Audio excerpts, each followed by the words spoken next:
This weekend is a very special event run by our friends at the LGBTQ Democratic Caucus.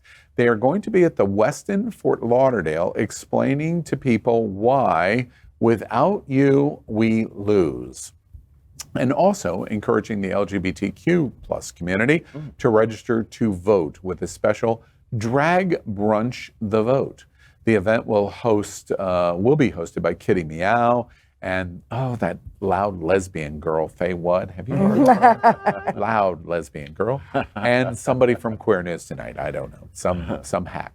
Well, you look very young in that picture. It's going to, thank you. And that's not cool. No, that's him, with this fun. Him in the center, not the one on the left. Y'all are hateful. Shady, too.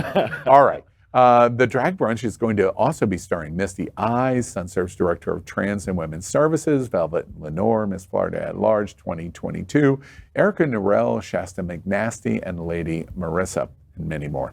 The deadline to register to vote for the Florida primaries is Monday. It's this Monday if you're going to vote in the primaries. So make sure you register and join us.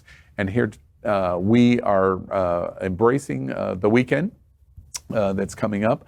Voting important to us and voting important to you. What do y'all think?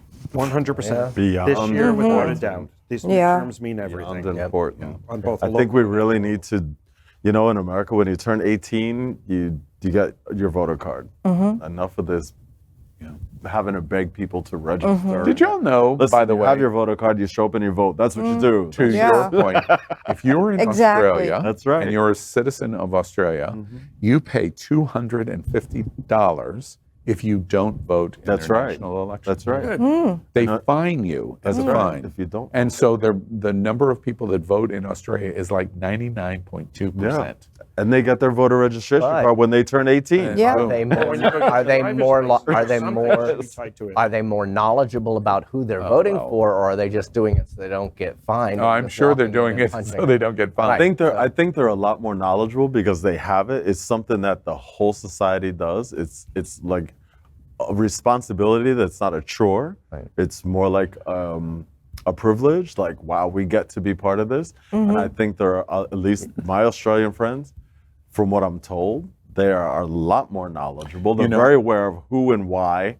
They like their, health care for all, and they like their. I'm not so worried about what's happening in Australia. Do you think in America that suddenly, if we walked into La Boy and said, "Hey, everybody in this room, run and vote, or else you're going to get fined," would they walk in to vote because they know the difference between candidate A or B? Or are they going in to do it because, they don't want to get fined? You know what? Not in the beginning, but in 20 years, they would. Yeah. But then 20 years from now, then there'll be another group of young people taking that place. I give you an anecdotal answer of what happens in Australia. The leadership of the Donald Trumpish that existed in Australia came out, they did their own culture war this year in 2022 in Australia, came out very anti-trans, came out anti-LGBTQ. The election process has taken place in Australia, 99-ish% of voter turnout. And unlike in the United States, where Wyoming makes a difference, how do 41,000 people make a difference compared to California? But they do in our structure.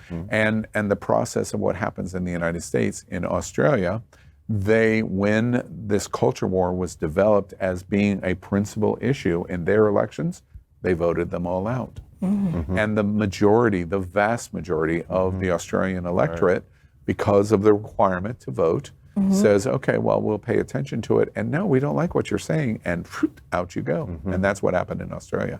Very likely what would happen here, because we see popular vote. Exactly. Our popular vote is overwhelmingly supportive of religious diversity, not religious support unconditionally, LGBT, racial rights, freedom, equality issues. But our structure allows them to stay in the power that they are, which is why they're working so hard to cheat the election away, because they want to hold on to that power. Australia has dealt with that. We encourage you to come to Drag Brunch the Vote this Sunday. It's going to be a lot of fun. LGBTQ plus news is vital for our community and for the broader world as a whole. We have enough enemies at Fox News. Tucker, Sean, and Lara are loud. We need passionate allies. Happening Out Television Network, Queer News Tonight, and It's Happening Out are literally out of the closet and into the headlines. Our community needs your support. Like this broadcast and subscribe now to ensure the growth of the entire LGBTQ plus community.